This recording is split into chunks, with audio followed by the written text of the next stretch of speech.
안녕하십니까. 1월 14일자 주간 시황입니다. 지난 10일부터 14일까지 주간을 분석해보고 오는 17일부터 21일 주간의 전망을 해보도록 하겠습니다.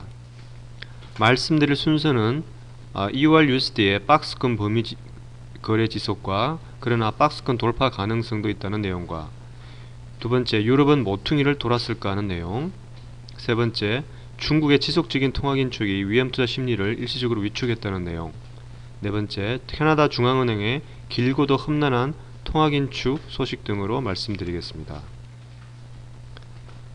먼저 12월 초 이래로 2월 USD는 1.30과 1.35 범위를 고수하고 있습니다.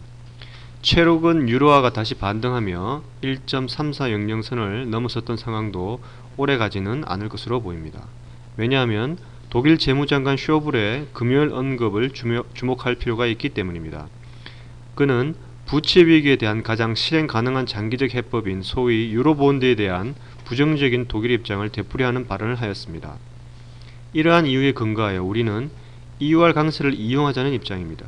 특히 최근 거래 범위의 상단을 깰 경우 중기적인 하락을 예상하여 2월 USD 매도 포지션을 1.3450에서 1.3650 수준에서 가져갈 기회로 삼고자 합니다. 두 번째로 유럽은 모퉁이를 돌았을까라는 제목으로 말씀드리겠습니다. 이번 주 외환시장에서는 유로화가 주된 이슈였습니다. 유로화는 달러화 대비 1.30 수준 아래에서 한 주를 시작해서 1.34 수준을 코앞에 두며 한 주를 마쳤습니다. 2년 내 한 주간 성적으로는 최고 상승세를 보였습니다. 이러한 국면 전환은 포르투갈의 장기 채권 입찰에 성공해서 비롯되었습니다.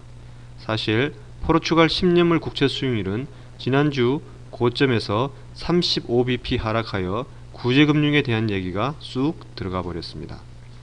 이러한 분위기 속에서 2월 USD가 1.3410 수준을 상향 돌파할 경우 1.3500까지 내다볼 수 있으며 이후는 2010년 11월 고점이었던 1.42 수준까지도 예상할 수 있겠습니다. 그러나 2월 USD가 1.40 영역에 안착하기 위해서는 먼저 해결되어야 할 큰 장애물이 있습니다. 독일이 구제 메커니즘에 대한 펀드 확대를 끓이고 있다는 것과 유로존 경기지표가 약하다는 것, 그리고 ECB와 미 연준이 금리 정책 변화 가능성이 있다는 점 등이 어우러질 경우 유로화의 상승 랠리는 꺾일 수 있을 것입니다. 따라서 우리는 2월 USD에 대해 최근 저점이었던 1.2910과 8월 저점이었던 1.2650 등의 지지선을 염두에 둘 것입니다. 세 번째는 중국의 지준율 인상 소식입니다. 중국의 중앙은행인 인민은행은 유동성과 은행대출 속도를 조절하고자 지난 14일 지준율을 또 한 차례 인상하였습니다. 중앙은행은 12월 말에 정책금리를 25bp 인상하였고 이제는 지준율을 통해 통화량을 잡으려 할 것으로 보여 2011년에도 수차례 지준율 인상이 예상됩니다. 전 세계에서 두 번째로 큰 경제대국인 중국에서 이렇게 통화 긴축을 지속하는 것은 위험 회피 심리를 낳게 하고 미 달러의 반등과 호주 달러 및 뉴질랜드 달러 약세로 이어졌습니다. 그러나 여전히 중국이 9%대의 고성장을 유지하고 있고 이러한 상황을 감안하면 우리는 중국 중앙은행의 금리 인상으로 나타난 투자 심리의 위축이 오래가지는 않을 것으로 예상합니다. 네 번째는 캐나다의 금리 인상 가능성에 대한 얘기입니다. 캐나다 중앙은행은 1월 18일 화요일 금리 결정을 합니다. 금리는 현재 1%로 유지될 것으로 보입니다. 그러나 지난 10월 보고서에서 세 가지 주요 요인으로 인해 인플레이션율이 상승할 가능성이 있다는 언급이 있었음을 주목해야 할 것입니다. 원자재 가격 상승, 미경기 회복, 그리고 예상보다 높은 캐나다 가계부문의 모멘텀 가능성 등이 그것입니다.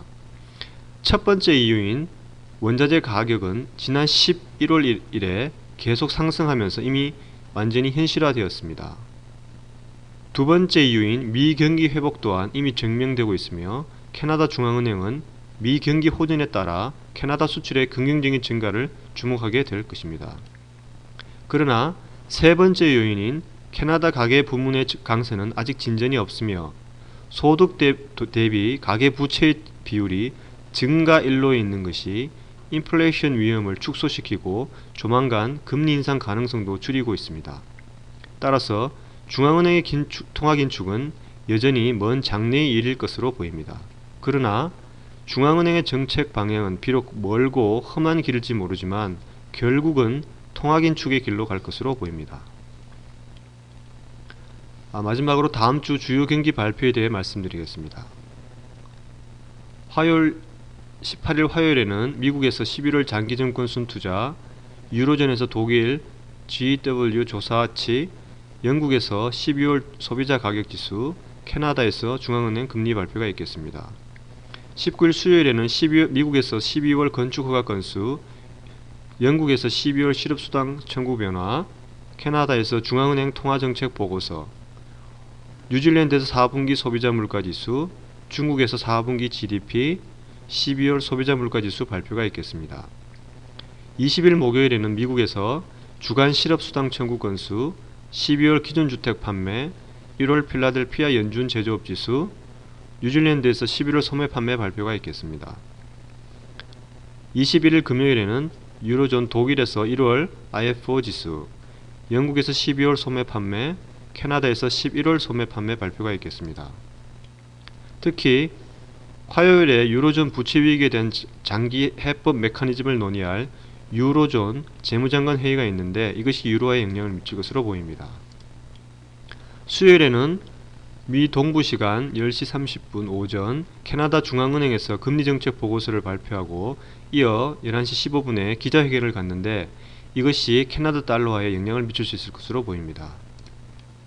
목요일에는 미 동부시간 오전 10시에 미국 12월 기준주택 판매 발표가 있는데 미달러에 대한 영향을 미칠 수 있는 요인으로 분석되는 등 이 세 가지가 이번 주에 매매시 변동성을 가져올 수 있는 요인이 아닌가 생각합니다.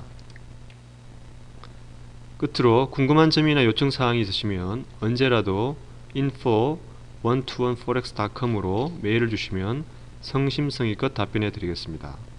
이상으로 이번 주 주간 시황을 마치겠습니다. 감사합니다.